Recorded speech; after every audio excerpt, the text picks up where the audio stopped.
When we look at all these changes that may seem really big, and when you add them together, they may seem big, the real challenge also is to make sure this stays true to the legacy, intent, and integrity of the original. It's still a StingRay 5. It's still a StingRay. You can get all of those sounds. You just have the ability to get a lot more sounds and be a lot more comfortable doing it.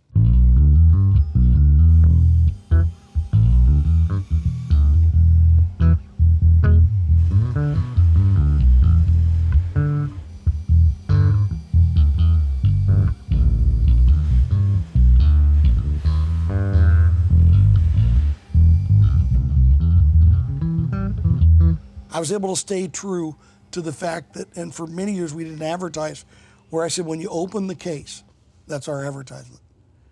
When you play one of our guitars, it tells you what we know about a guitar. It tells you how well it's the fit and finish, the neck joint, the setup. That's what it should be. And being smaller enables us to have that kind of freedom.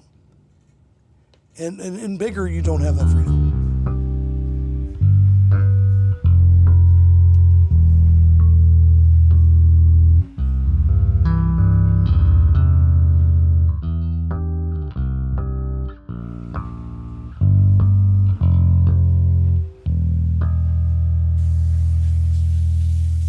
One of the most important things you can do is try and soak in as much as you can.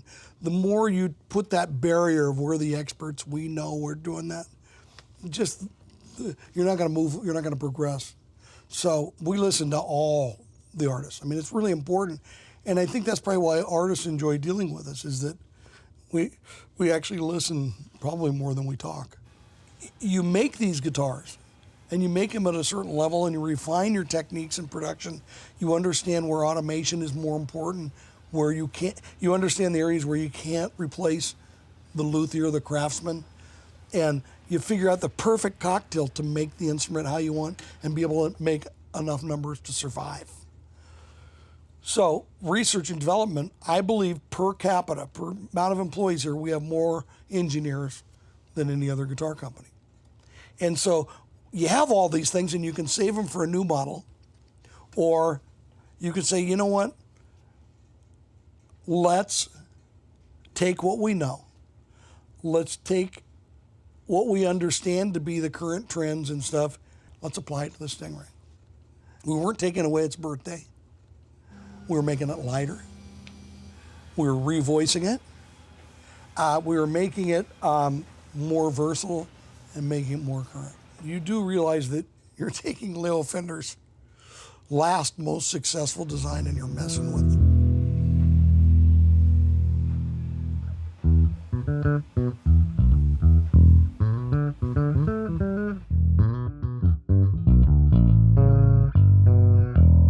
We started with the neodymium magnet, which we only used in the bongo before. We then mated it to a perfect preamp. And that also required us going to 18 volts instead of 9 volts.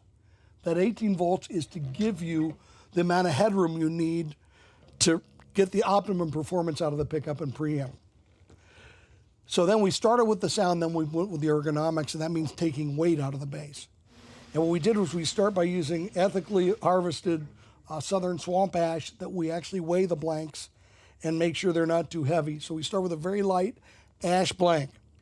And then we go to aluminum. Every piece of hardware on this bass is aluminum, from the knobs, control plate, neck plate, and our new tuning keys were really exciting because they're aluminum. They take between a half pound and a pound of weight out of the bass. So there's structural things and there's electronic things, and when you put them together, you end up with a pretty great bass that's capable of getting a whole bunch of different sounds.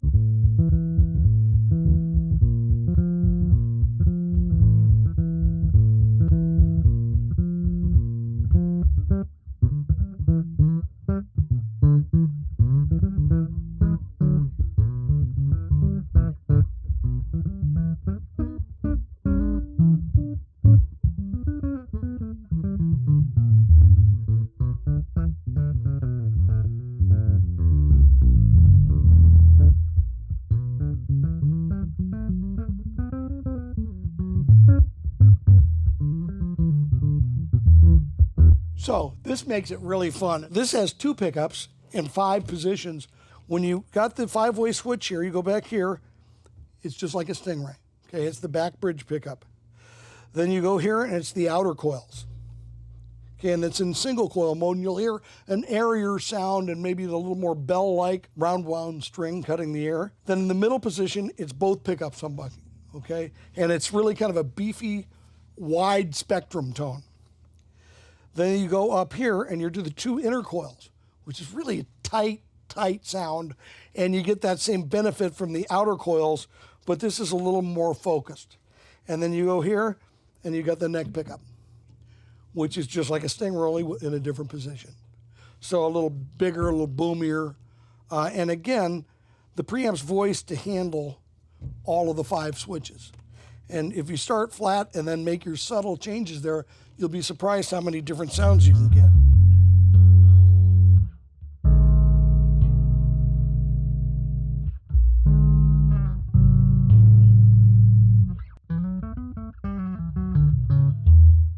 You can make something sound great, and if it's unplayable, making an instrument isn't just how the electronics are. It's not just how the neck is. It's the ergonomics, it's the form it takes, and hopefully all the little ingredients will put in, when you put them together, you end up with something that's greater than the individual pieces. That's our design philosophy. I didn't own this. I got to take care of it. I was the steward, and I was able to change the carpet and paint it. But I hope whoever ends up with it in 40 years has the same respect for the instrument, for the process, for the heritage, for the legacy. And, I think you want to leave the instrument world better than when you found it, and that's what I hope they do.